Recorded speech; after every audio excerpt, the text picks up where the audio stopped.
नमस्कार दोस्तों, MP Hindi story में आपका स्वागत है। तो चलिए आज की कहानी हम शुरू करते हैं। रामपुर गांव में एक लड़की रहती थी। उसका नाम ज्योति था। उसे डांस करने का बहुत शौक था। उसकी शादी समीर से हो जाती है। जब वह ससुराल आती है तो उसकी सासू माँ कहती है कि बहू, मैंने सुना है कि तुम डांस करती हो। तब बहू कहती है कि हाँ माँ जी, मुझे डांस करना बहुत पसंद है। क्या मैं यहाँ पर भी डांस कर सकती हूँ? तब सासू माँ कहती है बिल्कुल नहीं। अगर दोबारा डांस का नाम लिया तो अच्छा नहीं होगा। अच्छा जाओ, जाकर जल्दी से खाना बनाओ, मुझे बहुत ज़ोरों की भूख लगी है।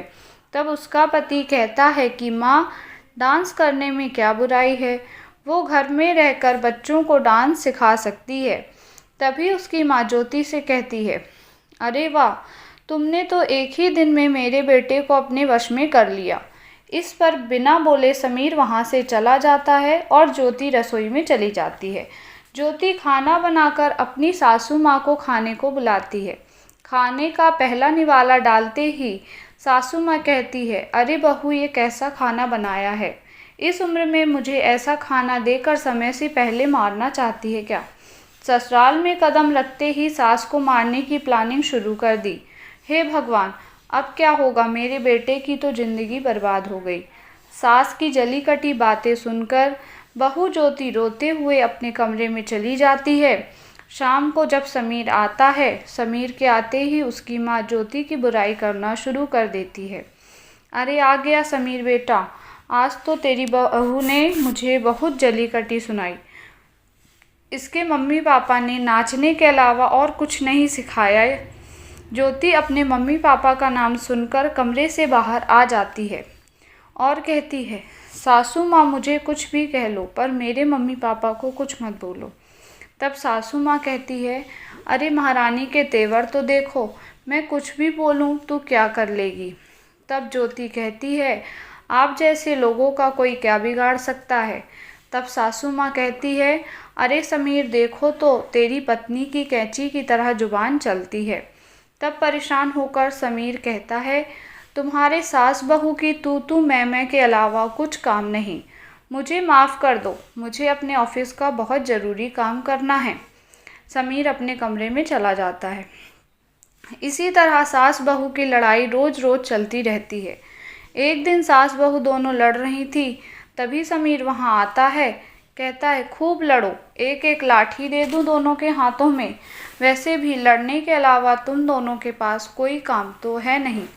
आप दोनों की लड़ाई की वजह से आज मेरी नौकरी चली गई। यह सुनकर सास बहू दोनों हैरान हो जाती हैं। तभी बहू कहती है, लेकिन अब तुम क्या करोगे? नई जॉब के लिए अप्लाई करता हूँ। तब ज्योति कहती है कि तब तक घर का खर्चा कैसे चलेगा और सासू माँ की दवाइयाँ। यह सुनकर सासू माँ भड़क उठती है और कहती है, अरे जानती हूँ, मुझे बहुत समझती है। मेरी दवाइयाँ तुझे खर्चा लगती हैं। आज तुम्हारे फालतू डांस की जगह अगर खाना बनाना और घर का पूरा काम सीख लेती तो आज काम आता। तभी समीर कहता है, अरे माँ, अच्छा याद दिलाया डांस का। ज्योति, तुम कॉलोनी के सभी बच्चों को डांस सिखाने का काम शुरू कर सकती हो। उससे घर का खर्चा भी निकल जाएगा और मैं भी नई जॉब जब तक ढूंढता हूँ। तभी समीर की माँ नाराज़ हो जाती है। उनकी परवाह किए बिना ही ज्योति बच्चों को डांस सिखाना शुरू कर देती है। धीरे धीरे बहुत सारे बच्चे ज्योति से डांस सीखने आ जाते हैं और उनकी कमाई भी बढ़ जाती है। एक दिन उसकी सास बहू के डांस के खिलाफ कॉलोनी वालों को भड़काने के लिए घर से बाहर निकलती है तो वहाँ कुछ अलग ही माहौल होता है। सब उसकी बहू ज्योति की तारीफ कर रहे होते हैं।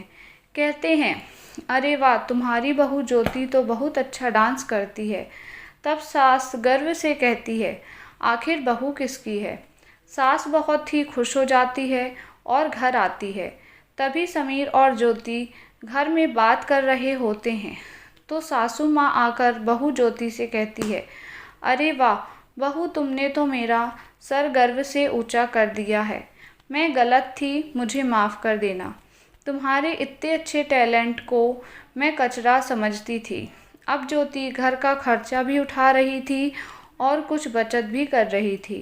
दोस्तों, ये कहानी आपको कैसी लगी कमेंट करके ज़रूर बताएं। ऐसी ही अच्छी कहानियाँ सुनने के लिए चैनल को लाइक और सब्सक्राइब ज़रूर करें। धन्यवाद।